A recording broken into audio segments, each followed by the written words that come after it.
everyone, and welcome back to Devils United. Today I've got Chloe and I've got Andy. Chloe, how are you?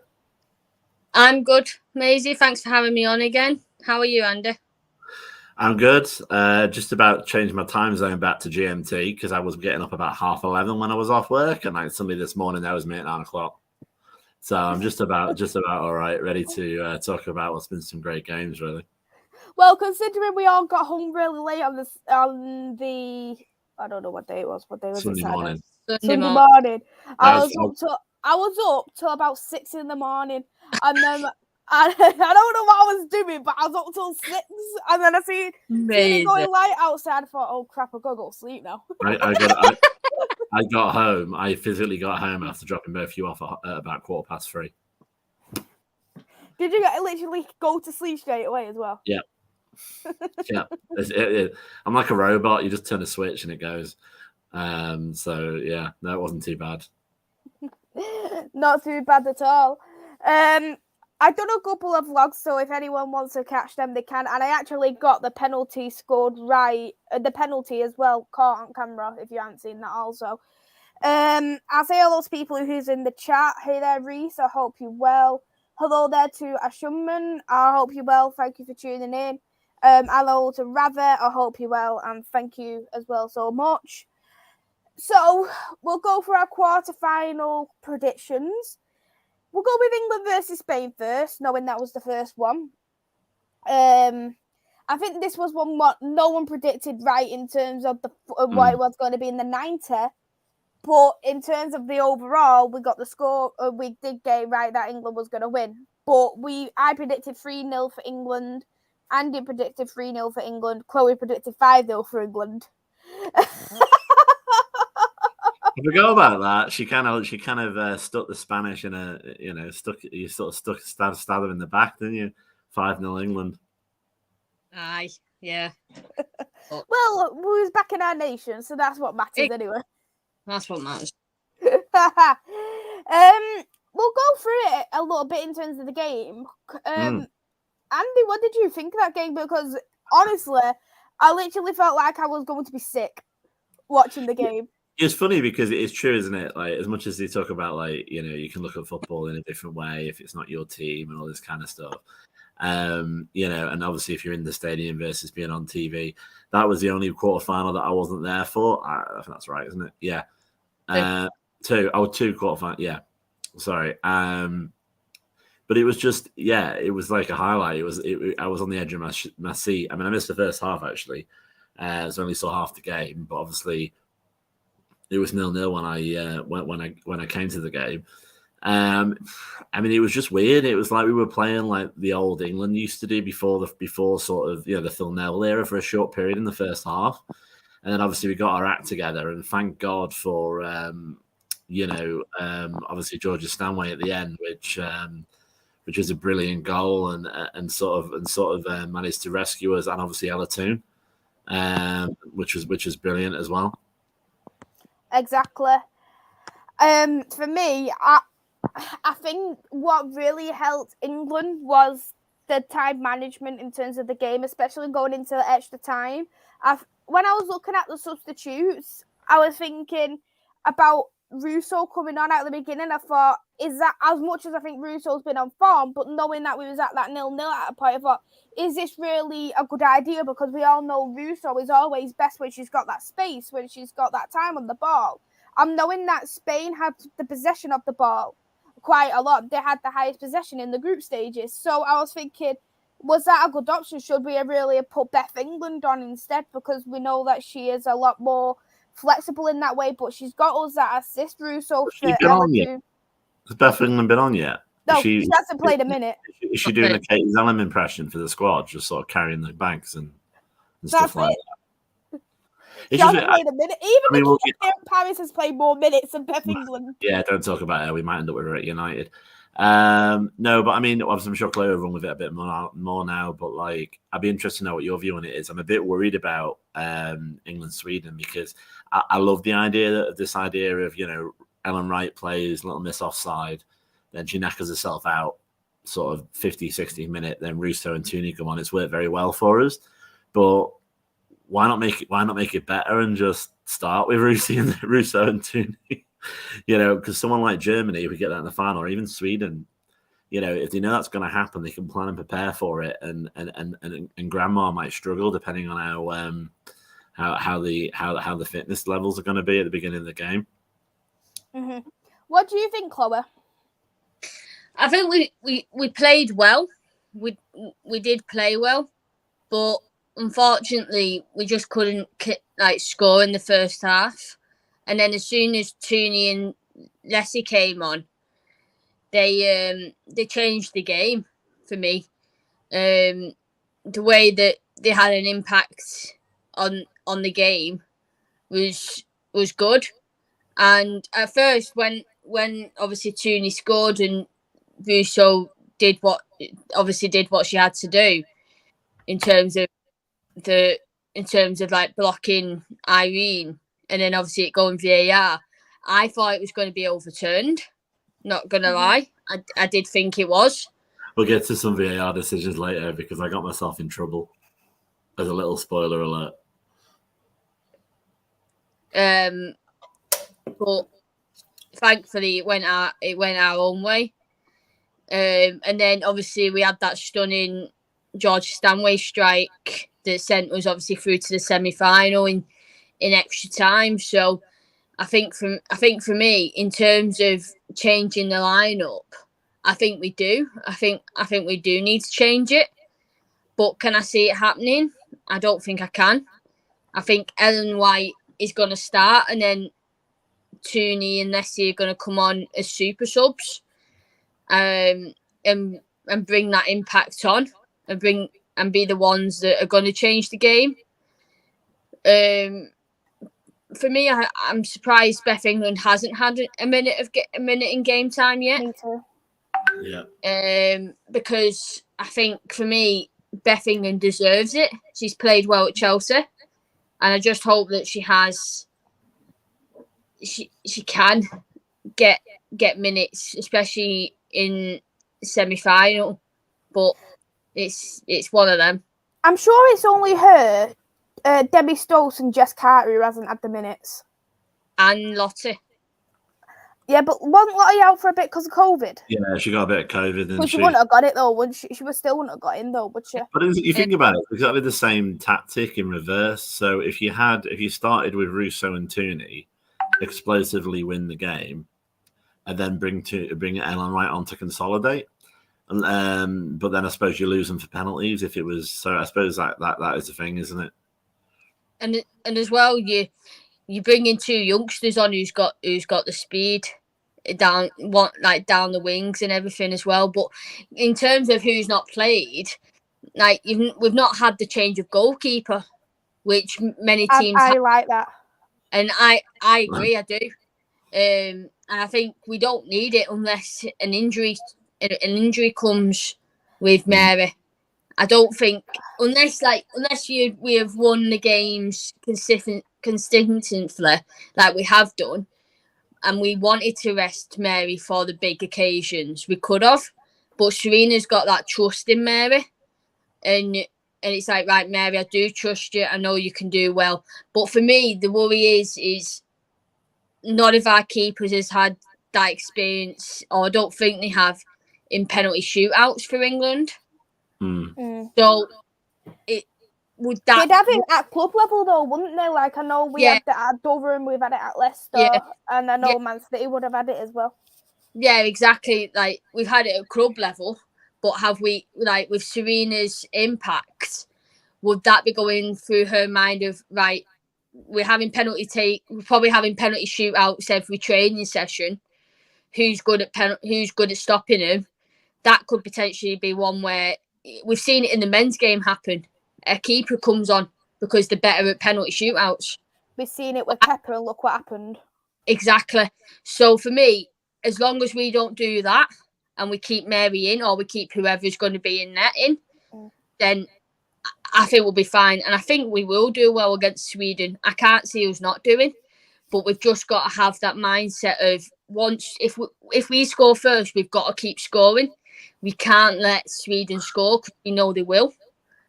and it's the same like if Sweden score, we've got to go aggressive, we've got to go passive, and we've got to go up front. We've got to keep scoring. We've got to get them crosses and stuff in the box. Mm-hmm. To be honest, I like that there's been no change of goalkeeper. I think having no change of goalkeeper shows trust in what you're doing, trust in the player. And the thing is, what I've noticed when you see the consistent change of goalkeepers, you're bound to see the mistakes from happening. Look at Portugal, for instance. They will concede 3 goals at most with their first choice goalkeeper. Last game, they play against Sweden, and they put the backup goalkeeper on and got battered. Yeah, exactly. I mean, this is it. I mean, I think as well. I've just been having a little play while we were discussing it, and I don't know if they've done this deliberately, but they're basically all the same height. I haven't got time to convert it on stream, but Mary Earps is 1.7 meters, Ellie Roebuck is 1.74, and Hannah Hampton is 1.73. So you would never consider that because Mary looks so much taller most of the time. And there is things like reach that they consider. I mean, we are in a good position with goalkeepers. God forbid if anything happened to Mary, even. Where did that come from? Roebuck is a top keeper, obviously with Champions League experience. As a third choice keeper, Hannah Hampton's not bad either, But I agree. I think the danger of a goalkeeper is it's hard to warm them up at the end of the day. So, like, if they come in fresh for one game, there is a pressure element more than a normal goalkeeper because they're thinking, right, this is a game to shine, or, oh my God, I can't bleep this up because then I'm never going to get a chance again, or what if this goes wrong, Whereas if you build the confidence, Mary knows she's number one, and obviously, if she brings it, wins it all, she could be number one for a long time, but essentially as long as she wants it. But if I remember though, Serena's only ever changed a goalkeeper once, and that was against Spain. Apart from that, I don't even think she's even took out Mary Earps. And I think that was a gone. I think she's played all 3 in one game consecutively in the build up to the Euros, so they each got games. But I think we all knew that Mary would be number one. Yeah, I think and I like how I think it probably builds Serena, as a fantastic coach as she is. If you think about the way the Lionesses was, and a lot of my club biases has been taken out of me over the last few weeks, but just I think it's quite correct. It essentially was there were certain people in the England team before Serena arrived who felt they had a season ticket for England.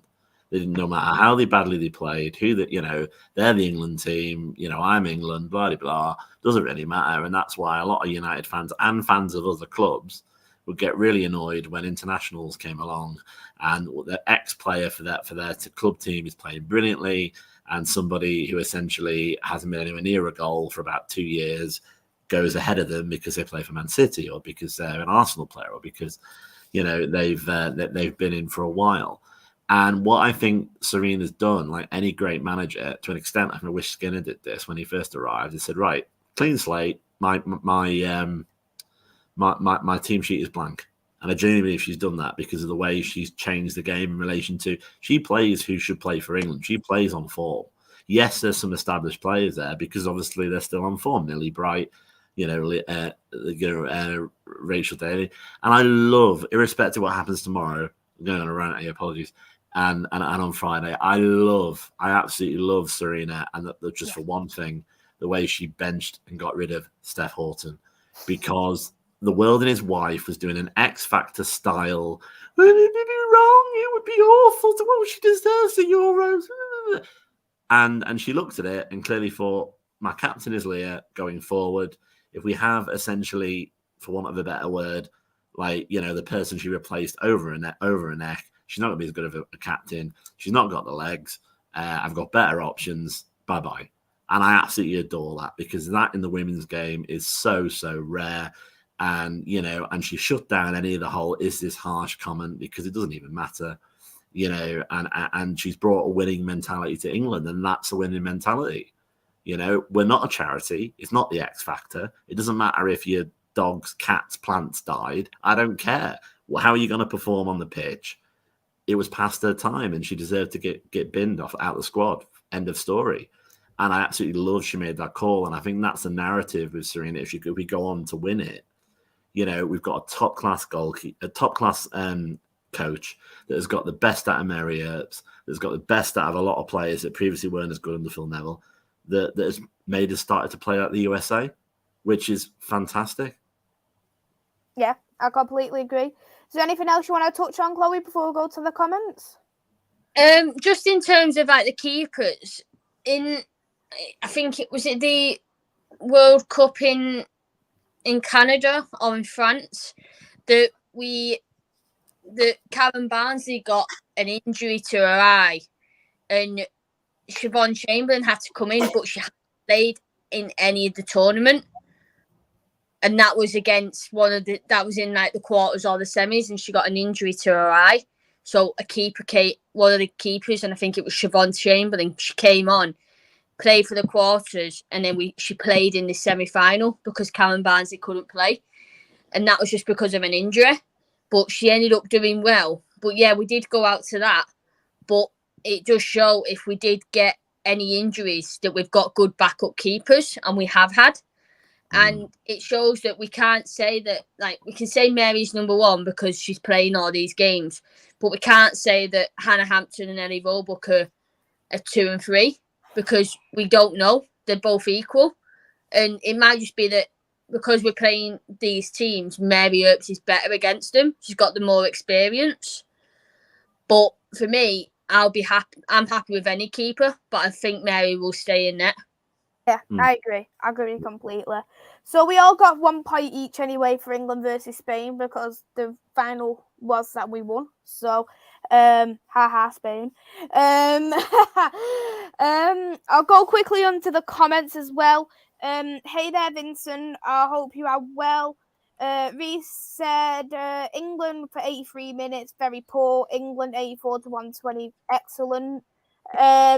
Ravi said Millie Bright reminds me of a better version of Harry Maguire. I don't think that. You men's fans love getting behind your captain, don't you? I mean, it's like us. I'd rather not talk about Harry Maguire if you want me to be honest. Yeah. Let's not. Bloody hell, Maisy, how did you write that in the comment? I've been watching your hand, not even so. Magic Vincent, I've got magic hands. You can't see my hands. Reese said the strength of having the same backline and goalkeeper has shown England's results and confidence in the tournament. It's the exact same for Germany. No one they have the best defences. Takes a lot of guts to make a goalkeeper change when it's all on the line. For many, it is a sign of strength and depth. For others, it can dampen the goalkeeper's confidence in it. I can't see that with Serena. Completely agree. Hey there to Luca. I hope you are well. Ravi said Stanway didn't look too bad in the last game. Yep. Me and Ravi was having a debate about Stanway, if she is a good player or not. And I said she's had a good Euro tournament, but overall, I don't rate her. I don't rate her. I really don't. I don't know what both of you think about this. Go on, Chloe, before I go on a rant. Oh dear. Oh dear. I do rate her in terms of that she's not had the best season at City because she's not had the best squad with her. She's not had the team behind her because of the injuries that she's had. And I don't think that Gareth Taylor's played the way that Stanway plays in terms of like the formation, the tactics, and everything else. And I'm glad she's actually, not from a United perspective, but I'm glad that she's had that opportunity to go and play abroad and get that experience abroad and actually get that experience of being in the Champions League with a good team in terms of Bayern Munich. So for me, she is a good player, but this tournament has just shown how much of a good player she is. And she's been one of our best in midfields, and that showed last game. So hopefully she can show it in tomorrow's game. So I will hand over to Andy. No, I agree. I'm not particularly against that. I think one of the things is, especially when you like we all go home and away and we focus, a lot on the players, and you essentially see them more as people because you get more interaction with them than you would say in the men's game. and I think you have to separate the person from the player. Like, I think she's a little bit irritating the way when I listen to her being interviewed. I don't particularly like the person, but I think the player. I don't know her, but I think I'm not particularly enamored with her. Maybe because she comes from a City background, possibly, and obviously she was very. She's a dirty player when it comes to tackles, when it comes to club football. I think I don't want her to get Cardiff for England, but I think that is an interesting point. She could not, in some points, she could not go one game without getting Cardiff for City. And she's not had a card, I don't think, at all. Well, maybe one. No, she not hasn't. not at all for Everton. For England. So what's one card this tournament, and that was this is it. So that means essentially she can do it. So it's either a conscious decision to be dirty, in which case that's one completely different conversation, or it's just like she plays differently for club football. I agree. She goes to Germany. She's going to play a more physical game, bit of a slower pace than the WSL. She's going to learn a lot. She's going to grow up a little bit. Maybe they probably won't tolerate the amount of yellow cards, in a brand new team because it's a pain. So she's probably going to do better, and especially if she does well for England. I love the fact she scored the winner, but I'm never going to have the back on my shirt. So that's what I mean. I don't know the person, but it's the person more that irritates me, or the persona. There you go. It's like a villain, because you see her as a City player and sort of until this season. It's like Superman, and it's like you're sort of like comic book villain a little bit. So maybe it'd be good to see her in a couple of years in the Bundesliga, and then I might be more enamored to Stanway. But I don't like a play, as I say, because sometimes people say, well, that's what Stanway's game is like. She's very physical. I want that in a player. Well, that's fine. In which case, then, should be consistent in England. Should be getting the same number of yellow cards for England, and she's not. So that means it's either an active decision to be rough in the club game, or she's playing differently for England. So hopefully she's turned the corner, and maybe Serena's got her playing better, and maybe that's why that's happened. There's a couple of factors what I want to say about Stanway of why I don't rate her as highly as other midfielders for England. And one is the tackles for me. I think she can go far too deep. Yeah. And she can be far too rough. Another one for me, I don't think her passing is up there for me. There's been plenty of times where she has given the ball away so cheaply. And you can't, especially if you're playing the likes against Spain when they have got Alexa and Jenny Amoso there, or you're playing Germany, who's one of the best teams in the tournament, or even this Sweden team coming up. If she gives the ball away, that can cost us. It didn't cost us in the group games because we've got Northern Ireland, who isn't a brilliant team. Yeah, Norway wasn't at the best, and Austria, they're not that good at going forward. So, for me, I think her passing isn't up there either. And another thing, that goal she done was terrific, but overall, she's greedy with her shooting. There's been plenty of times for me where I could look at her and go, "You should have really passed that instead of doing a long distance shot." And that could have been a potential goal if you passed it to Tooney, or if you decide that you want to pass it to whoever else is there, Bronze or whatever. And one more thing, I think she isolates Kira Walsh. There's my point of why I don't rate Stanway as highly as the other England midfielders. I don't know what you think about that, though. Yeah, I'll jump in. In terms of what your points, I agree with them. I do think in terms of the tackles and stuff, she can be too aggressive in them, but that might just be her. And Serena's had to say something like, "You need to not do them," because we've not seen her do them in this tournament. I don't think we haven't. And it might be down to that. It's club level, and that's what Gareth Taylor's saying to her: go in, get physical. And Serena's like, do your own game, don't get too physical. We can't lose you. You're a vital part of the midfield in them aspects. And I do, like you said, I do think she does isolate Kira Walsh a bit. Yeah, because she drops too deep. Yeah, you've got I've seen where you've got them both on the box at some times, and you've got Kira's free, but Georgia will shoot, or she'll pass it to the wing. Not saying not passing it to Lucy because then she can cross it into the box, but you've got Kira on your left hand side, right hand side, where she can have a shot, because we know how good Kira is shooting outside the box. Exactly. So for me, if you could see more of, in terms of like more of the physicality that Georgia does in the club games as well as for England, that would be good, because we can see that she's doing it at both. But it's good that she's not, because like I said, she's fine. Yeah. Yeah, I agree, and obviously maybe she's benefiting from better coaching. I mean, I don't think it's a controversial statement to make. The comparison that Gareth Taylor is nowhere near as good as a coach as Serena Vakeman.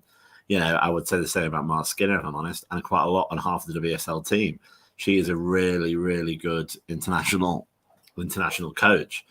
I mean, the good news, just broadening out a little bit with England. I mean, the good news is, we've been playing so well. We're doing so well at the moment. And there are quite a few players that could play a lot better. Lauren Hemp has played great, but better in some friendlies than she has recently. Have we seen the maximum of Rachel Daly at the moment? Have we seen, the maximum of a few other players? And that's great, because that means we've got, unlocked potential left in the tournament. If you can say we're all going at 120%, there's no more to give, then it's a bit marginal to say, well, actually, in which case then there's a couple of stronger teams in the tournament that could knock us out if we can't give any more. But we can actually give quite a lot more, and hopefully with this bit of a longer break we've had, because of when obviously England won the quarterfinal, they've had a bit more rest, they've had a bit more time to prepare, to gel, to think about some scenarios and that kind of thing. The use of Jill Scott will be an interesting one as well, because she hasn't got the legs for 90 minutes. So again, how do you use her? Do you bring her on late like you did, for the first time? This or certainly the first time I recall this tournament. But I think, we should be excited as England fans, but I know that pressure does a weird thing. I mean, the best example is penalties, right? So you got some of the best strikers in the world that play, obviously, at this level. Irrespective of what it is, if you think about it, it's a 12-yard, in open play, if a striker gets 12 yards one-on-one with the goalkeeper, 9 times out of 100 they're going to score. But how many times do people miss penalties? Which, when you think about it, theoretically should be easier, because you can sort of take your time and get your right angle and think about what you're going to do. And that's just pure pressure. So obviously, when you get into the semi-finals and people start singing "It's Coming Home" and they can hear it as much as they try and block it out, that adds a lot of pressure. So I personally want to see from England tomorrow, and me and Chloe are lucky enough to actually be there, which is fantastic. I want to see maybe a bit different than what's been done previously. I want to see a breaking out the blocks, and I want to get a lead quickly, because that is when the pressure is the least, 10, 20 minutes, because you've got all of the game left. It's when you start ticking into 65, 70, 75 minutes where people start wobbling and start thinking about penalties and thinking about the fact that it's a knockout game a little bit. If we can come out the blocks really strong and score really quickly, I think that would be good for England. I don't know what your view on that would be, Maisy and Chloe. Yeah, I completely agree with you. I think we do need an early goal, but I know we'll touch on that game a little bit later on, but I don't see it being a high-scoring game, to be honest. No, I don't. I agree. I don't think it will be. But like we said, we'll touch on it later on. Yeah. Hey there again to Luca. I hope you are well. And hey there to Paul. I hope you are well. Hey there to Martin. And I hope that you enjoy Germany-France. He did also say, I thought Chloe was wearing a Netherlands shirt for a moment. That that colour is so trippy for England. It's coral. It's a coral colour, let's just say. It's like coral. Monzo. Let's go to the next game now, which is Germany versus Austria. Chloe predicted 4-0 to Germany. Secret Germany fan there.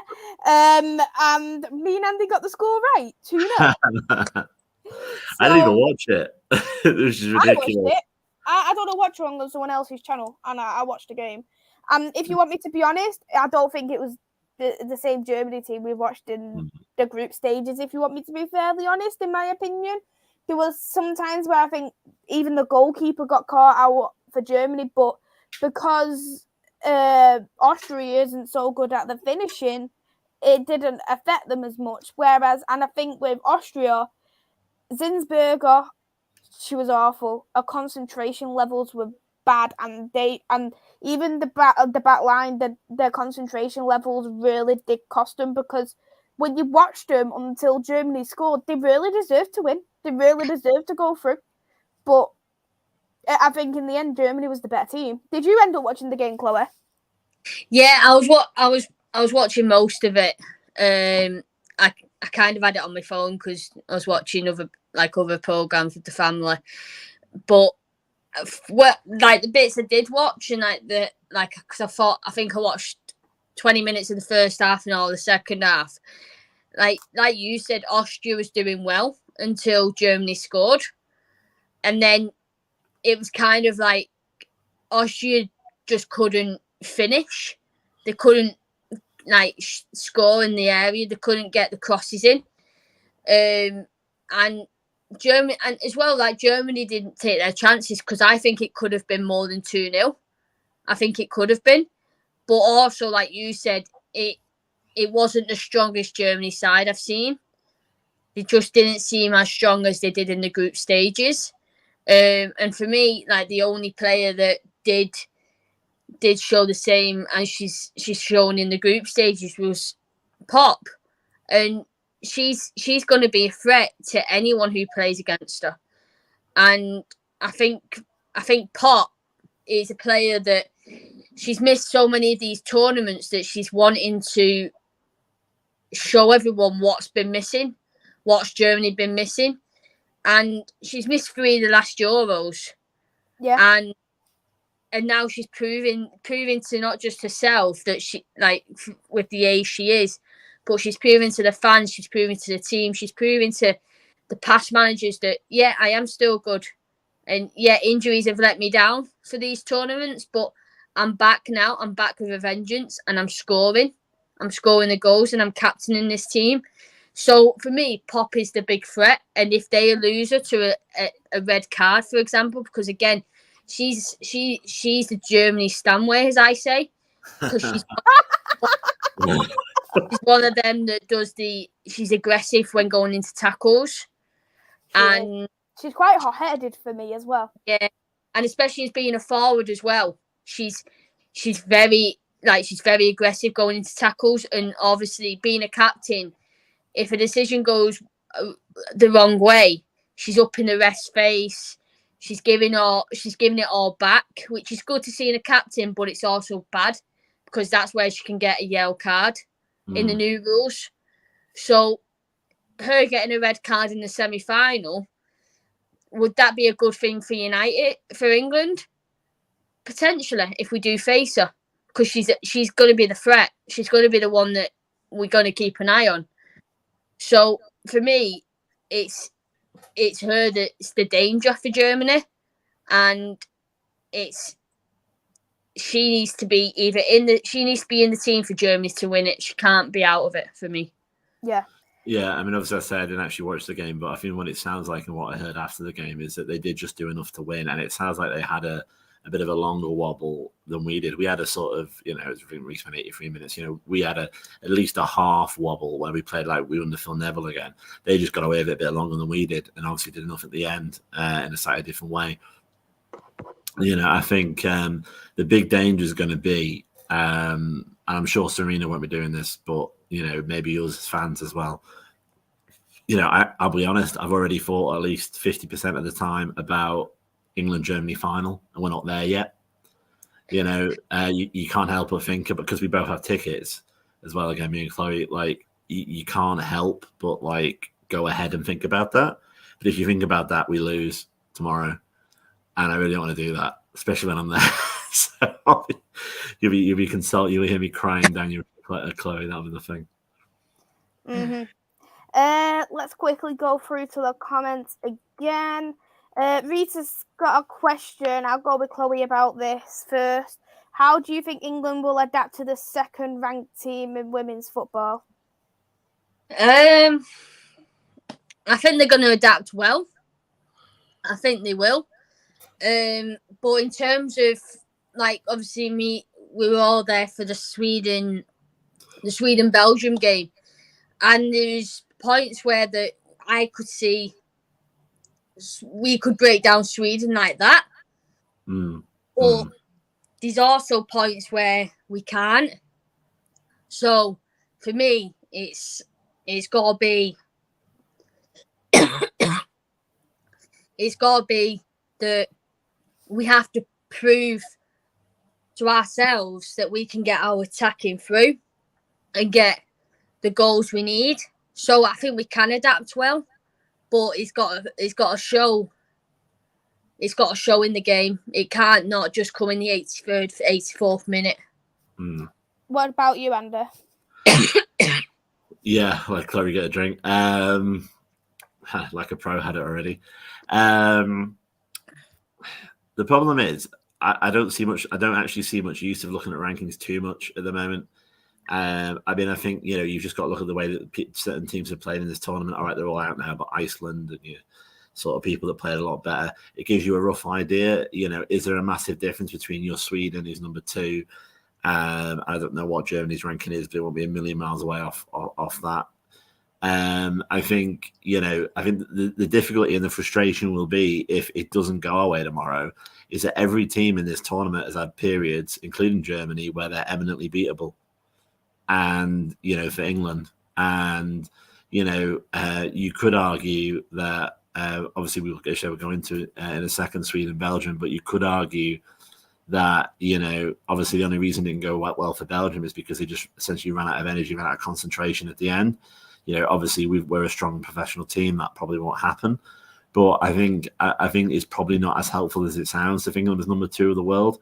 But luckily, I don't think, again, we do. I think we see each team as just, a European team in the tournament, and we've done really well. I think the only team that's left, which is irrelevant for the Euros, the only thing that's left where people start psychologically thinking about it too much is the USA, if you're playing the USA, because people think of the USA as the best team in the world. But actually saying that, I'm kind of arguing myself at my own point, because I think to an extent, I believe we've also had issues beating Germany. So, apart from England, Germany, everybody else, it's all the same. It's like Oxford and Cambridge. Once you get out of that, you can go to any uni. It's just a viewpoint. Yeah, I was going to say, it's just like, you think of it like, how's Germany going to adapt to the 3rd best ranked team? Because that's France. And Spain at the moment is higher ranked than England, and we managed to adapt to them in the end. So I definitely do see your points that we need to treat each team differently how they play in this tournament, because when was this ranking done? It was done quite a while ago, surely. Was it just like November? I think. It says June 2022, and yeah. I don't know, but Netherlands has only just come into 4th place in terms of rankings, and they've been knocked out. Spain 7th, they've been knocked out as well. Norway's 11th. Isn't it based off how many games you win and like draw and scores you? Because I always wonder how it's done with world rankings and European rankings. I do wonder how it's worked out. I have no clue. I have no clue whatsoever, to be honest. But I don't know. I really don't have a clue. We'll quickly go. Hey there to Nippon as well. I hope that you are well. And hey there to Raz. Germany is going to win. England play like Burnley. I don't think you've watched England women under Serena if you think that. Yeah, so me and Andy got 3 points. Chloe has got 1 point. Sweden versus Belgium now, which we actually all seen live. I predicted 4-0 to Sweden. Andy predicted 1-0 to Belgium. How'd your face, Andy? And Chloe predicted 5-0 to Sweden. So none of us got the score right. Me and Chloe predicted the win. Considering Andy's put some sunglasses on right now, let's hear your side. I just don't know if it was sort of distracted what I look like then.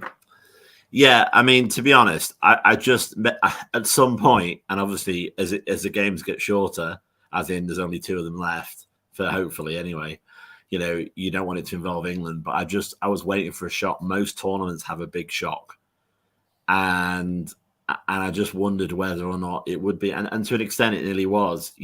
Sweden on paper had too much firepower for Belgium, and it should have been over by the shouting a lot earlier than it was. But they played really, really well. The goalkeeper for Belgium rents bouncy castles for a living. She's not professional, but played superbly and played brilliantly and got player of the match, which is very rare for a goalkeeper to get. Things like that. So we pretty much had the shock without the shock, if that makes sense.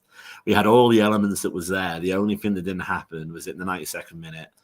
That was such a shame. Obviously Sweden scored. Chloe is desperate to tell you what I said to her just before the ball was kicked. So I hand over to Chloe to carry on the story. So obviously we're all there watching it, and the corner happens in the 92nd minute. And just before the corner's being taken, Andy says to me, I wonder if Belgium hearts will break now. Yeah, could this be heartbreak for Belgium, is what I said. Yeah, could this be heartbreak for Belgium? Next, obviously 30 seconds, Sweden score. And obviously I'm happy because I predicted Sweden to win. Maisy's happy because she predicted Sweden to win. Well, why did you go away? You jinxed it like it was a bad thing. I turned to Andy and go, I can't believe you just done that, because it would have been good to see an extra time and penalties because of how well Belgium had played. And I think when he predicted it and how he predicted it, with just like, it was just out of the blue, just from the corner. It was like, I was just shocked in that turns of aspects.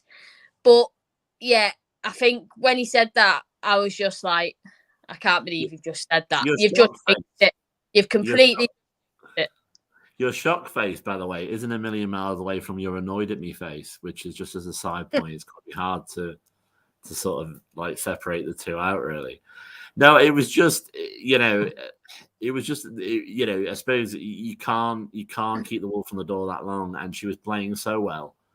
And, and to be honest, that performance, we haven't really touched on it, that performance that Sweden did, where they just essentially got lucky at the end, that should make us, we should be chilled out as hell tomorrow. We should be like, yeah, no worries. But we all know that's going to be a different team. There's going to be a different Sweden we're going to play. Because we are better than Belgium. We are miles better than Belgium. And Belgium just came up short. So if anything, you want some confidence on that. I agree. I've never seen a penalty. I've seen a Conti Cup penalty shootout live, which isn't exactly the most. It isn't exactly. Durham. And, Leicester. Leicester, yeah. It's not exactly the most thing that gets your heart. I'm a massive United fan, but I wasn't exactly too worried about what's going on.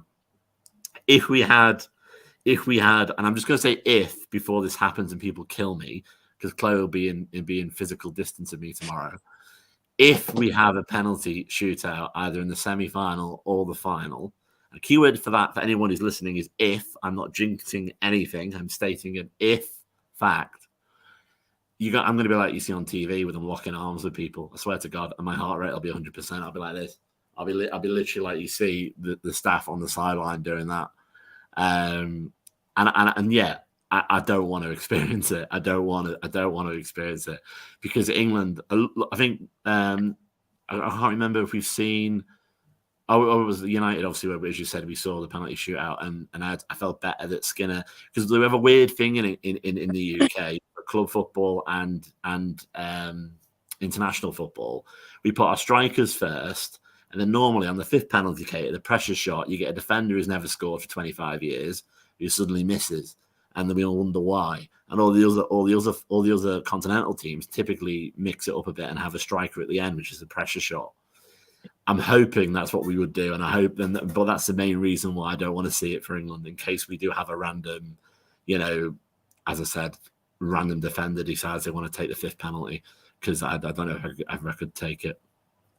Yeah, I completely agree. But I just want to say, as we've already touched on with the Belgian goalkeeper, she was absolutely sensational. And knowing that she is a semi-pro footballer as well, and she has outclassed a lot of these goalkeepers. I would argue she's even been better than the top goalkeepers in this tournament. The way she has been, because Belgium, I do think they play the worst football in terms of negativity. They're such a negative team in terms of the way they play, and it puts a lot of pressure onto the goalkeeper and the defenders as well. And this is the same with the Netherlands backup goalkeeper who managed to get in as well. I know she's only turned pro quite recently, but I really wouldn't be surprised after this Euro competition that both of them will be snatched up by a top club, even if it's as a backup goalkeeper. Yeah, I mean, I think was it Reese that did the article today? Exactly. That apparently she's locked in because she agreed a contract renewal beforehand, but I think that lock's pretty flimsy. I think that lock's kind of like, from like Farm Foods. I think a big club can put a few thousand down on a locker from a smaller club. The Dutch keeper, she's played for FC 20 in for years because she's come up through the academy. So she signed a 1 year professional contract with him because at first she was only in the academy. She hadn't been anywhere else. So she's come up from the academy, and I think that's the rule in Holland, that if you come up from the academy you only get a year contract. And she, for me, like you said, Maisy, I think her and the Belgium keeper deserve to be somewhere else and deserve to be at bigger clubs. But she's only very young. Both keepers are only very young. Yeah. So still need that experience for me. And I think going from like such a small club in terms of for the Dutch keeper 20 to go into a bigger club could be a massive shock.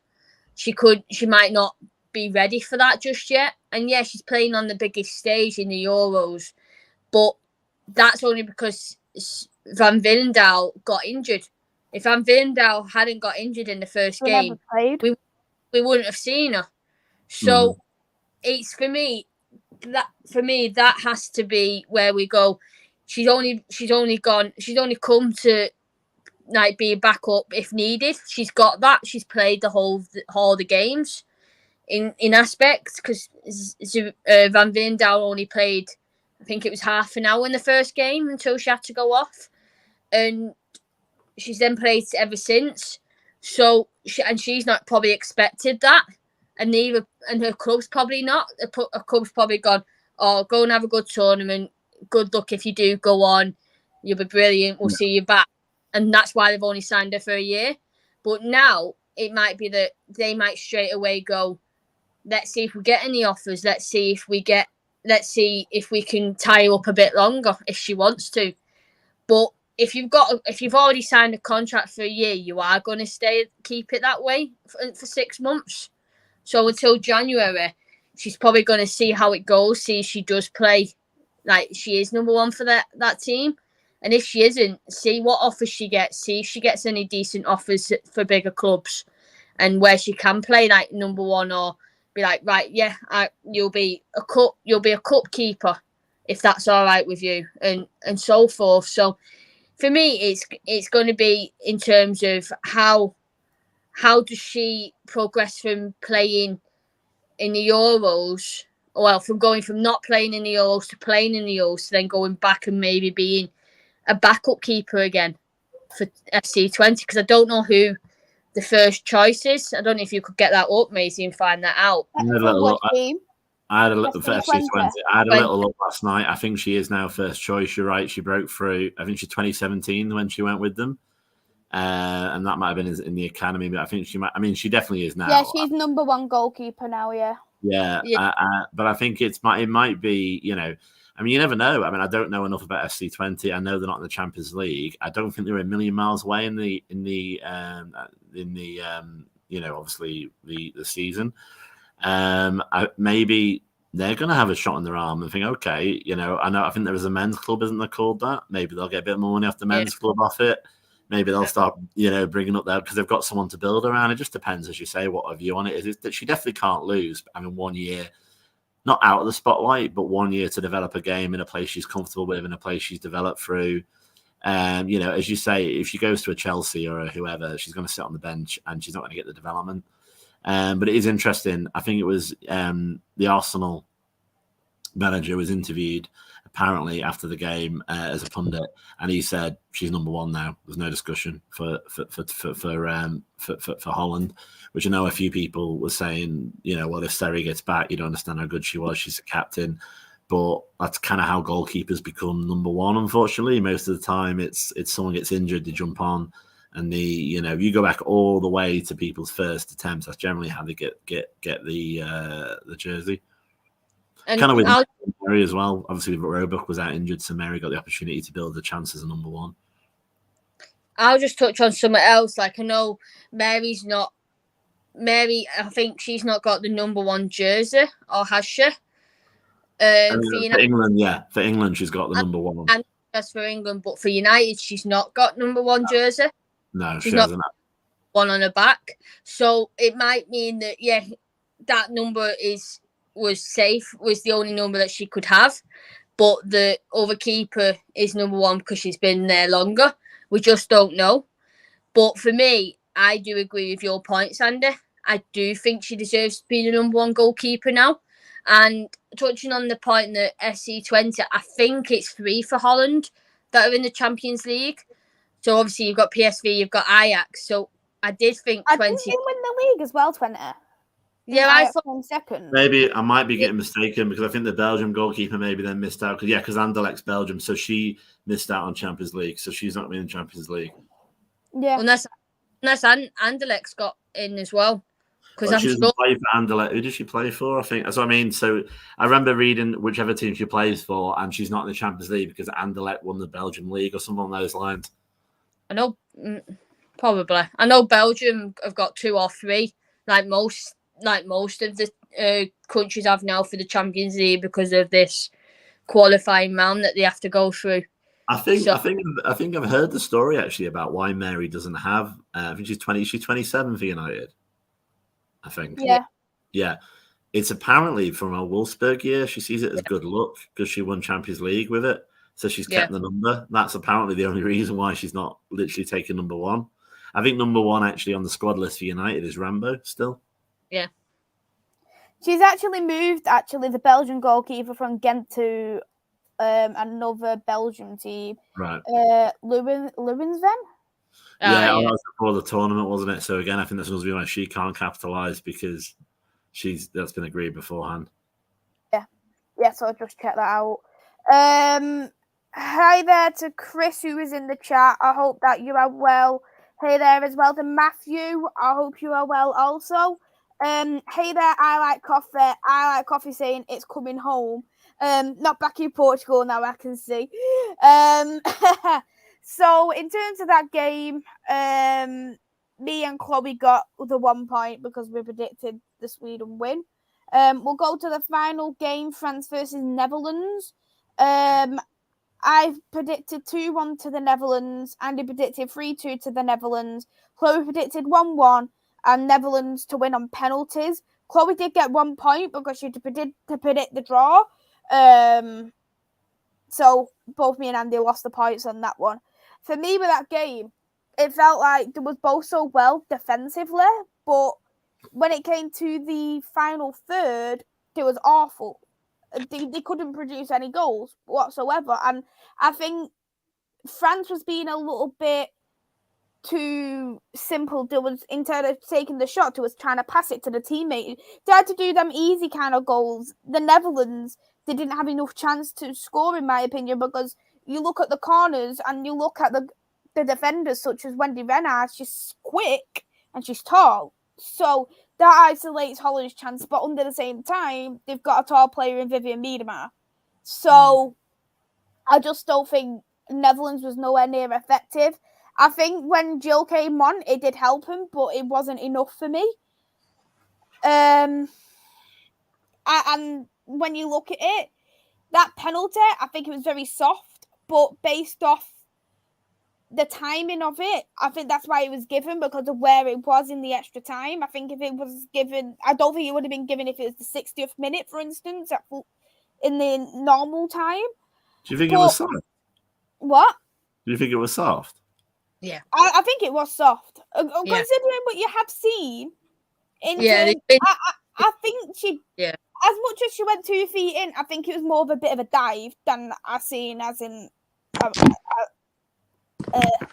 what do you call, like, more than I actually think it's an actual penalty, in my opinion, anyway. Yeah, no, I mean, obviously, it is all just opinion, isn't it? Mine included. But I just think you go 2 feet in a penalty area, you're asking for it to an extent. Yeah, and you can't do it. You can't do that. You could even make an argument in the penalty area if you slide in full stop, you're struggling because of VAR and because of the situation. But I mean, yeah, just going on more of a sort of wider viewpoint on it is that again, it's frustrating because you can see bits where France was not. I remember when me and Chloe did France-Belgium, and Chloe was saying, France are really strong. France are really strong. And they didn't look very strong against Belgium, even though obviously, it went the right way for them. And again, they look beatable, in Rotherham on Saturday. Netherlands looked like the better team, but the reason why the Netherlands didn't win was Mark Parsons. End of story. I don't know what it is about. Maybe someone who has stats can work out the statistical success of managers called Mark, because we've got a bad mark, they've got a bad mark, and the clear obvious reason is, why the heck did you take off Daniel van der Donk? What planet were you living on? The very late substitution of the additional striker as well that came in. This is a problem. Like, again, it's like the anti-Serena. You think about it, there's two issues with Netherlands. Number one, their previous manager was Serena Weigman, and we've seen how well she is at getting people to buy into her philosophy to build the team.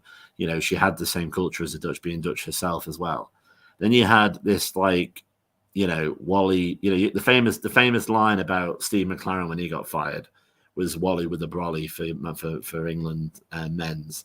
Well, we had Wally, who looks like an accountant, rock up with Mark Parsons. First thing he does is apparently he speaks to him in quite a rude way, not a culture that they're used to when they first, endows with the squad. Then he does stupid stuff with Jill Roord because she dared criticize him by, for example, benching him in the first half. Taking Van der Donk off, to be honest, I'd want to search him for a French passport. Literally, there's no logic apart from trying to lose the game. Why would you take Van der Donk off? I don't understand it. And if I was a Dutch fan, I'd be really annoyed, because what happened was that Vivian Miedema coming back out of COVID, as Coffee's point there, coming back out of COVID, had to do 120 minutes, and by the end of the match could hardly walk. To be honest, if I was I know his first name, Jonas, what's his surname, the coach again for Arsenal? Oh, don't get me started on that one. Yeah, and trust me, I don't hold any flowers for him. But if I was the Arsenal coach, I'd take a little taxi to wherever he is in Holland and smack him, because you could easily have lost my striker for September. COVID is a very, very, I'm not going to name it here, but it's a very, very difficult thing to get back off as an athlete. There are multiple players that I'm aware of that had COVID and then played terribly for 6 months because they either had long COVID or really struggled, and I mean 6 months, and really struggled to get their fitness back. So by whipping Miedema until she drops because of his asinine management, it could easily affect Arsenal's season. I appreciate they can't think about that as international managers, but it was ridiculous. And I've not heard anybody, including people who, by the way, know him from his Portland days. Because he used to be a manager of Portland. I've not heard anything. Maybe his mother, I don't know if he has a wife. Maybe his mum and his wife would say nice things about Parsons, but I've never heard anybody say anything nice about him. So I think he's going to be out the door sooner rather than later. I know he's relatively new. Maybe if he messes up in the World Cup as well. But obviously, as a game, Netherlands gave it a good chance. But obviously, the problem was that you know, as I said, when the manager's rubbish and the manager tells you rubbish tactics, you know, and takes players off and makes players play longer than they should, it's very, very hard to win a football game. And you can't really win a football game if your manager's terrible, to be honest. So that's my view on it. But I know Chloe's itching for me to mention this. You know, you may have noticed with certain pods that I do that I can be relatively critical on certain referees, possibly all of them. But certainly certain referees. The only one I generally give massive flowers to is Stephanie Fapour, because she's the best in the world by a clear margin. But even her, she was a little bit, I didn't like some of her decisions when it was England-Spain. But me and Chloe were behind the goal. So pretty much as far as you could get away from it, the actual penalty decision. And when they slid in, I was like, that's a penalty. And she was like, no. And then like the ref didn't give it. I said it'll be given for VAR.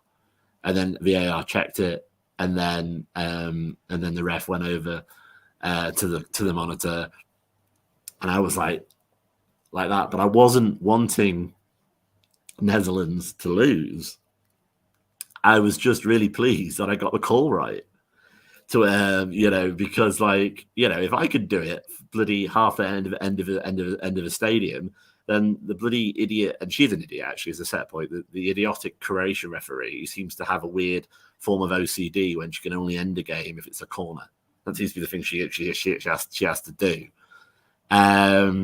You know, gave it, and you know, if I can give it like, you know, a couple of hundred meters away, then you know, or 100 meters away, then she should be able to give it. But no, Chloe was very unhappy, and she literally said to me in this tone of voice, by the way, well, if you can get that call right, you should be a ref. And she wasn't, and she's not even Dutch, so God knows what happens if I do that for England. I'm just going to shut up about the ref. David. Yeah. Go on, Chloe. Well, where do I start? Netherlands played well with Danielle van der Donk, and then they just switched off without Danielle. Jill Wood brought the pace in the second half. For me, she was the best player on the pitch, other than the keeper. And for France, I think they did have some decent players. They did have some decent passages, like we have mentioned, like they both teams have. But this, when it went to extra time, I had a feeling it was doing, and I thought this will go penalties. There'll be no scores, it'll be 0-0. It'll go penalties, and then this decision happens. This decision happens. It's such a soft decision. It's not soft. It's slid in with 2 feet. Soft is the whole, you know, 7 angles and the slight, you know, sort of touches the sign thing. You slide into. Oh, shut up. Go on. So the decision was, for me, the decision was soft, like Maisy said, because at the end, like, I've read articles and I've read about what the Swedish manager has said in the press conference today. We don't, in the tournament, there's only 2 angles that the ref gets shown for VAR, whereas in the men's they get shown 7 different angles.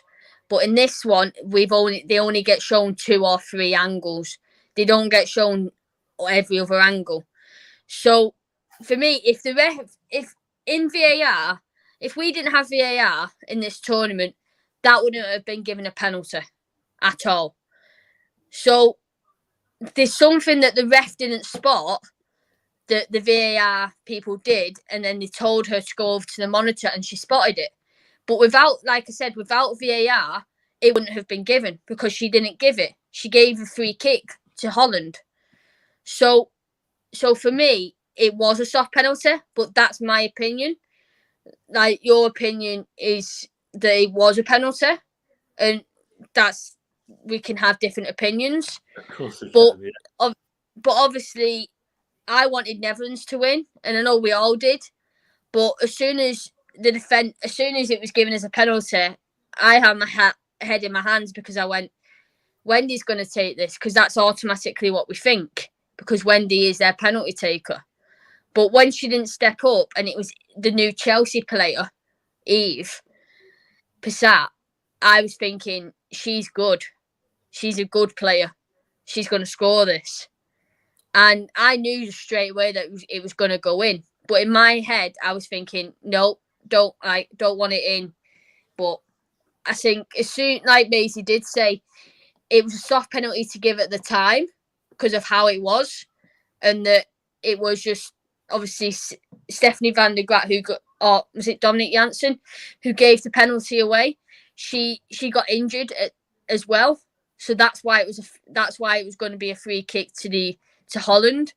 But then when you look at the angle, yeah, she didn't get the ball. It was a penalty, but it was a soft one for me. Mm-hmm. Yeah, I think the thing is, right, I'll use a different analogy, right? I haven't done it for a few years, but I know it's one of Chloe's favorite hobbies. If you go bowling, right? Trust me on this. You go bowling, you play differently if you have those little things that block the gutters, the bouncy things, than if you don't have them. And I just posed a question to Chloe. I don't know if it's true, but I posed it previously off air. We'll do it on air as well. I don't know how much of VAR will sweep this up if I mess up goes on in the referee's head in tournaments now it's in, because it is the safety net. It's like playing bowling with those, like, physical sausages or whatever, with those things in the side, because that if I mess up, if I don't get my angle right, it's still gonna be all right, kind of thing. I mean, it wasn't the hardest penalty in the world. I mean, the softest penalty I've ever seen, and I hate saying this because I am a Barca fan, is that Champions League penalty by an absolute country mile. I mean, I think a brush of the air is what calls that. But again, that was given by VAR, and Chloe will argue about that and say that was a Stonewall penalty. It was given by VAR. So it's exactly the same, sort of two sides of the same coin. I just think that, well, I think a few things. Firstly, that the VAR refs, everyone needs to remember this, are men's top level refs because they're the only ones who've got experience with VAR. I don't know the level of the Wally who gives corners and then ends games from Croatia, but she's not, by definition, she's not going to be at that level. And I don't think she's a brilliant referee. I mean, I think irrespective of what you would say, it's not a free kick to Holland because, it's not like, is it a penalty or is it a foul or is it a yellow card or just a foul? It's like a totally different call, isn't it? A free kick the opposite way. So for me, it is a penalty, and it goes back to one of the things that someone told me, which was quite irritating, but it's true, I suppose. So I don't need to throw it back. But if it's a foul any other part of the pitch, it's a penalty. If it's a foul in any other part of the pitch, it's a foul in the penalty box. Ergo, it's a penalty. But I think a lot of people forget that because obviously the importance and the change of the game, And to pose a question about what Chloe was saying about would it have been given without VAR?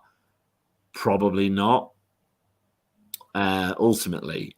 But again, I don't know. I'm just thinking about that analogy that I gave about the bowling, whether or not there is an element of like with offsides, if they go VAR, they keep the flag down, which I appreciate is procedure, but there's an element of also that VAR will catch it. Whereas if you're playing a non-VAR game as an assistant referee, you've got to catch the offside. What do you think, Maisy, to split the two of us? It's a tough one because I think in terms of VAR, I think if it wasn't no VAR, it probably wouldn't have been given because they would have gone off the referee's instance, and there isn't that one way you can look back at it. But I do think, though, in my opinion, it was a penalty, but it was just an extremely soft penalty. Do you get what I mean? Like, if that was any other time, it wouldn't have been given, but because of the situation of the game, I think that's why it was given. And I genuinely don't even think it's nothing to do with the refs or the VAR. I just genuinely think it's more to do with the actual timing of the game.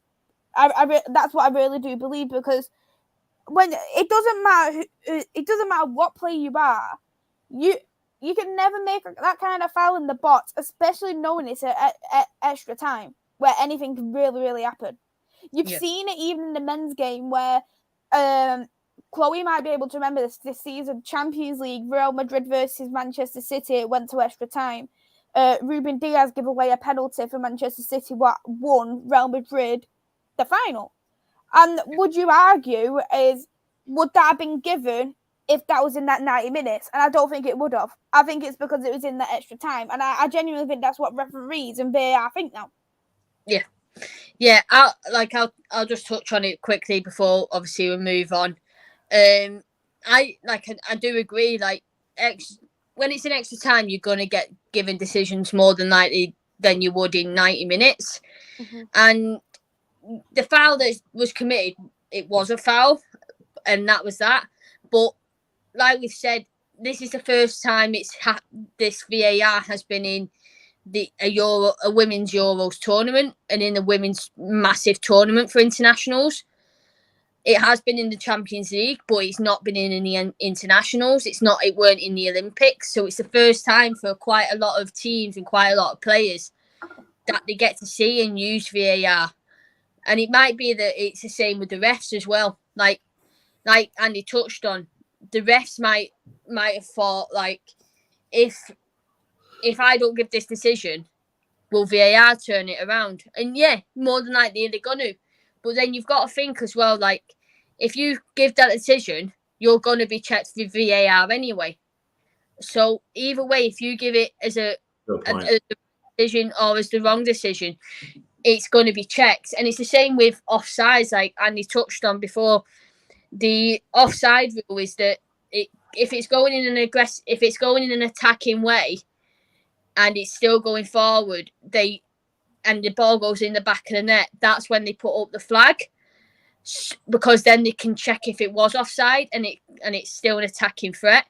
But if the ball then starts going backwards, that's when it goes up after play. So they have to get it into the back of the net, and then that's when it checks for a goal if it was allowed or if it was offside. So there's terms of that. If that flag hadn't gone up, would that have been offside? It was like in the Sweden-Belgium match. Just quickly touch on it. The Blackstenius scored. I thought it was in a goal. I thought it was. I think it was a goal because Maisy, it wasn't, in my opinion, right? You look at the Blackstenius goal; it was given on the other side of the on the other side. So you've seen it before where it's been passed from the other side to that side. So how's it offside? I don't get how it was offside. Yeah, so obviously, while they were checking VAR, because obviously the goal goes in, there was no offside flag, and the goal was scored, everyone was celebrating, and then it came up with VAR check. I even said to you, this is going to be VAR checked, like all goals are nowadays in VAR, in tournaments and in leagues. They're always going to get checked. So as soon as that was happening, I got my phone out and I got it up. And you could see quite clearly that she was quite far offside. Really? But on the men's side, I didn't realise, but I think this is only on the men's side, that if you cross from your own half and it goes on to the other half, then you're still onside. But in the women's game, it doesn't seem like that's gone into a rule. Because that's what I always thought, that if you're in your own half and you've passed it to another player that's in the opposing half, you're not offside because you're still in your own half. But it's one of them. It's the new rules, people getting used to it, and the refs are UEFA refs. They do ref in other leagues. Whether or not that they're up to the highest standards that the men are, that are doing VAR, we don't know, but they are up to higher levels than other refs. So it's one of them. They've had training on VAR, but again, it's like, why didn't she give the penalty in the first place? And she had to do it. She had to give it to VAR. Had to say, go to the monitor, look at the monitor, and make your decision through that. She should have made that decision herself and gone, yeah, it's penalty. VAR will check it and double check with me, and then it'll be given or it'll be disallowed, and I've made the wrong decision. But she didn't do that. She did make the wrong decision. It was a penalty, and Netherlands lost the game, and they didn't get that. They didn't try and score. And for me, I think the way they lost it was that Van der Donk went off too early, in my opinion. But shouldn't have gone off. Van der Donk shouldn't have gone off. You saw the fact that Miedemar was basically knackered as proof of that. But no, just to support Chloe's point, and I agree with what she's saying. It's right. First of all, if that's true, and I'm sure it is because Chloe knows a lot about women's football, then that's rubbish. Why? There's no reason why, if you're going to introduce VAR, full VAR, none of this VAR light rubbish that might come to the league soon. If you're going to introduce VAR, it needs to be identical to the men's in a tournament. It just does. The 2 to 7 angle argument is rubbish. The only thing I could think of is maybe it's the fact that they chose the Fisher-Price Stadium, the sort of baby Etihad, and they just physically couldn't put 7 cameras in there. So they had to make it a rule for the whole tournament, in which case, hopefully that mistake's not going to happen again, because obviously the tender was done in 2018 and the game was different then and all that kind of stuff. But why not use the Man City ground? What's got Exactly. VAR? No, exactly. No, I completely agree. No, I mean, but they put VAR in it, didn't they? It had VAR. But what I'm assuming there must be a technical reason why they did 2 angle VAR and not 7 angle VAR. There must be a reason why that happened. And I don't see why you would, because you've got the same number of VAR refs in a booth in London. You've got, as you're doing wherever they are for the Prem, you've got the same VAR. It's not VAR light, it's the same VAR physical technology in the stadium. So why are we doing it different for the women's game? That's the first point. And the second point I'd make, and apparently, because again, I don't watch the men's game, but Clay pointed out that VAR for the men's is reviewable in the whole pitch rather than just the penalty area. Again, absolutely no excuse why not. It doesn't save any money doing it that way if you've got the cameras in place already. There's no financial discussion on it. Obviously, you could possibly say it might affect the timing of the games because there might be more stoppages, but that's the same with the men's. And let's be honest, eventually we're going to have, I've already seen it for the MLS actually. I got shown a video. You're going to have sponsored by Coca-Cola. Is this a penalty? You decide while they're looking at it. They're going to start doing those adverts and stuff. I'm not saying it's a good thing, I'm just saying it's what we're going to do. They need, if they're doing full VAR, they need to do full VAR. They don't need to. Our players deserve better than a twisted, half-assed version of VAR. Because there's no reason why not. And it is upsetting that is the case, because there's been a couple of occasions outside the penalty area where there's been some ridiculous decisions, but they're unreviewable. So you either go one way or the other. It's like having one foot in one door, one foot in the other. Mm-hmm. Yeah, I completely agree, 100%. So I just want to say hello to Andrew, hello to Chris, hello to Doug, hello to I Like Coffee, hello to Anthony as well, who's in the chat. Thank you all for coming on. So only Chloe got that right for France versus Netherlands. None of us got our guaranteed goal scorer, me with Russo, Andy and Chloe with Mead. So as it stands, I have 38 points. I'm in first, and Andy and Chloe, I've got 31 points, joint second. Well, you pretty much won it, haven't you? It sort of depends on whether or not. You'll have to basically predict every single score now until the end, and I've got to know nothing.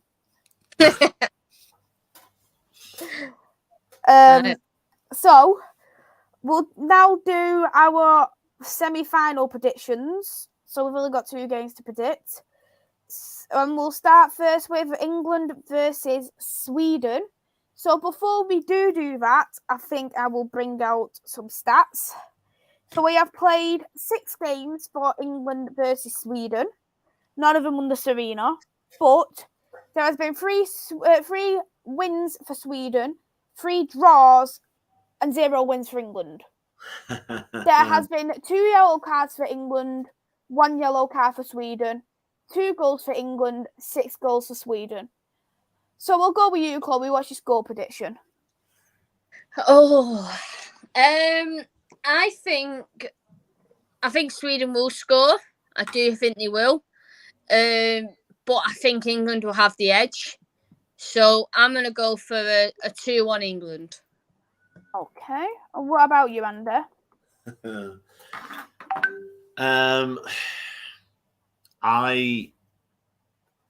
I worry if that happens. I hope it's 2-0 and then they get one back, because I don't know if we can pull it back again like we did against England, Spain in that way. You know, obviously come from behind and go 1-1 and 2-1 and win it.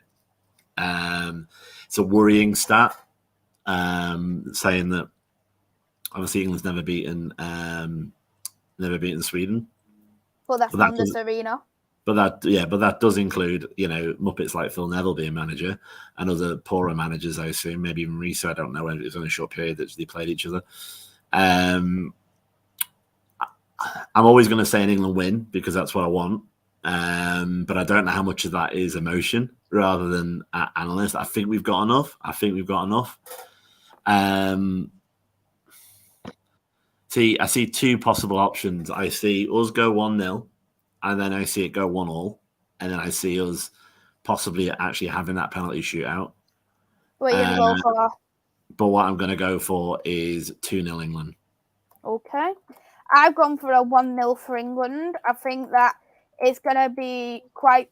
I think it's going to go 0-0 at half-time, and I think England will get an early goal in the second half after a substitute, maybe. If we play Ellen White and Frank Kirby the way they played, knowing how fatigued they are, I don't think we'll do it. And I think we do need to, as much as I like Rachel Daly, I do genuinely believe Greenwood should start in this competition. And I think either Kirby or White needs to be dropped for Tooney or Russo. Only one of them. I don't say both should be dropped, but I think at least one, because we still need to have that tournament experience on the pitch. So I'd say one or the other. And if I was going to pick, I will pick White to be dropped, but we know she won't be, just based off what she's done for England. But I can't see Kirby being dropped because of the kind of player she is either. Yeah, I agree. Yeah. Reese has gone 1-0 England extra time and 2-0 for Germany. Ravi's gone 2-1 for England extra time, 3-1 for Germany. So we'll do the score for France versus Germany, and I will get the stats for this one before I go to you, Andy. There has been 11 games for France versus Germany. Germany has won 2 games. There's been 3 draws, and France has won 6 times. There has been 1 yellow card for Germany compared to France's 2 yellow cards. Germany has scored 9 goals. France has scored 20 goals. And we'll go with you, Andy. I think it's one where the form book is out the window there. From what you're saying, you would assume they'd be switched. I mean, Germany's going to smash them.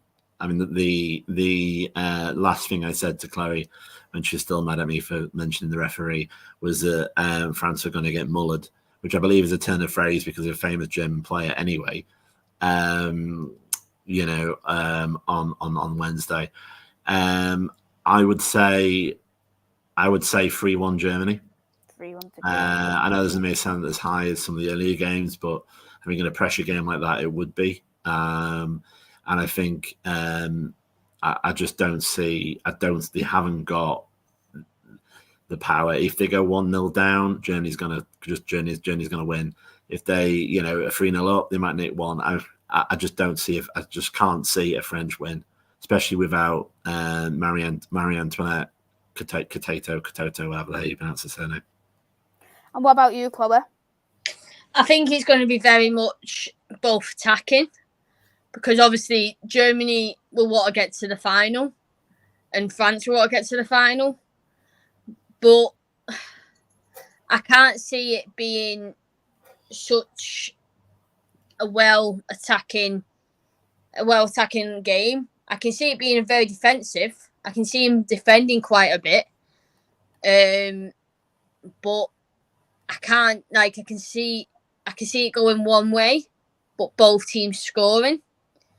So I'm going to go 2-1 Germany. 2-1 to Germany. Okay. With me, I have gone for a 2-0 for Germany. I think, for me, France, they haven't been the same team since that first game. I would even actually say the first half of that first game, I don't think they've got good attacking threat. They're very well defensively built, but they aren't that great in the final half. As much as everyone has said, oh, France is this, France is that. I've only seen it in the first half. I've seen it in 45 minutes in so many games. I've only seen it for 45 minutes. So I am confident to think that Germany is going to get a win. And the thing is with Germany, what you don't see with many other teams is they're comfortable both on and off the ball. So they'll allow France to have this possession. They'll allow France to press, to attack, but they'll cancel them out very quickly like they've done with Spain. I think and not just that, I think that once they'll pick up the ball, they'll score. So for me, I think it's easily going to be a Germany win. And to be honest, I think even if they had the Netherlands, I think it would have been an easy ride for them yet again, just based off the exact same reasons of what I've mentioned about France. But I think France has got that little bit more, that little bit more better in terms of the attacking sense than Holland is, in my personal opinion, anyway. And I think, I think Germany's easily got that. So. Yeah, I've gone for 2-0 for Germany. I like Coffee's gone England 2, Sweden 0, Germany 3, France 0. I completely agree. Let's go with the guaranteed goal scorer now for last of all. And guaranteed goal scorer for this semi-finals, I pick Pop. I really think Pop, even though you look at that one she done with Zinsberg or that second goal, she was just there. But that's what, as a striker, you need to be there. You need to be in them right spaces, right times. And I think that's exactly what Pop is. She's proved the point that she is well suited to tournament games because we've not seen it. So I've gone for Pop. I'll go with you, Chloe Nets. Who do you think's going to score? Guaranteed goal scorer. I think that for mine, I think I'm going to go with Mead again because I think she'll want to score, knowing she is top goal scorer at the Euros, and obviously coming off early in the second half in the Lionesses game against Spain. I think she's going to want to show that she can score and that she's ready to. So yeah, for me, it's Beth Mead. What about you, Andy? Do I want to make this part of her career because it would be one of those iconic moments in a similar way to Stanway? Alicia Russo. I said Russo last game, but Russo. If only I had a guaranteed assist, I would have got it then. Andrew said Stanway to score with a penalty. Interesting. Yeah. Reese said Pop will score in every game. Ravi said I've got a feeling Stanway will score. I like what he said. If Netherlands won the tournament, Van de Donk would have had a perfect birthday present. I think her birthday's on the final. That's why. I see. Yeah, that's all in. All sealed in. So as it stands, I've got 38 points. And Andy and Chloe in joint second with 31 points. So sounds like she's competitive, Chloe. Of course, I'm competitive. They're not you. You won. You're basically doing the equivalent of turning around and running over the line backwards, waving at me. It's me. Right? It's me and Chloe. Basically, I'm like, how can I say, Barcelona. Like I'm literally advanced in the league. Like. Is this before or after they lost the Champions League final? I said the league, not the Champions League. Yeah. And obviously, I think it's going to be good to see what we do in this and see if me and you, Andy, can catch up, Maisy, or she can just do a whitewash with us both and get our predictions right. I think there's obviously will be one where we sit next to each other, but there will be others that we know at the game. I think I think someone's probably going to sew my lips together like Hunger Games style, so I can't jinx anybody for like at least the final 45. So I don't know, but yeah, possibly. Mm-hmm. Let's wrap it up here now anyway. Thank you, Chloe. Thank you, Andy, for both coming on. It's been a great show. Chloe, would you like to shout out your socials first of all? Yeah, we'll do. Thanks for having me on, Maisy. Another fantastic podcast. Obviously quite long again. We do like to have our chats and rants, as Andy would say. That's a debate, which I can do. Exactly. And my Twitter's in obviously there. It's Chloe Ryder 14. And yeah, looking forward to the game tomorrow. It's going to be good. But literally, as soon as the game's finished and the players have walked around the pitch, me and Andy will be having to shoot off because I'm in work the next day and we'll be up very early. So yeah, thanks again for having me on, Maisy. But let's go, Lionesses.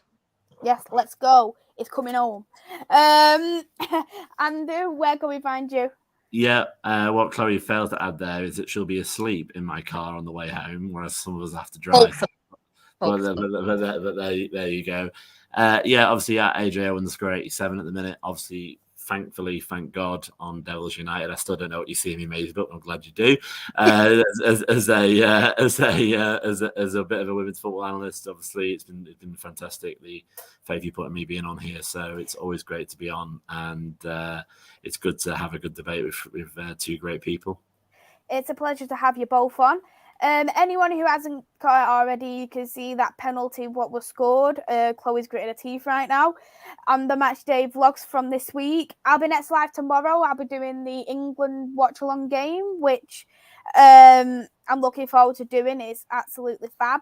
And what I've done as well, just so people can see this, I have set up a fantasy football for Devils United. Here's the code D76IRQ. And with that, if you sign up today or before the tournament starts, once Manchester United women get to Old Trafford and play at Old Trafford, if you are top of that leaderboard, you will win a free ticket to watch Manchester United women at Old Trafford. So if you haven't already, go and hit that fantasy football. It's free to sign up and hit that like button. And if you haven't already, smash that subscribe button as well. If you need the code, it's in the description below. But we'll see you all tomorrow. Thank you all. I will see you tomorrow. Goodbye. See ya.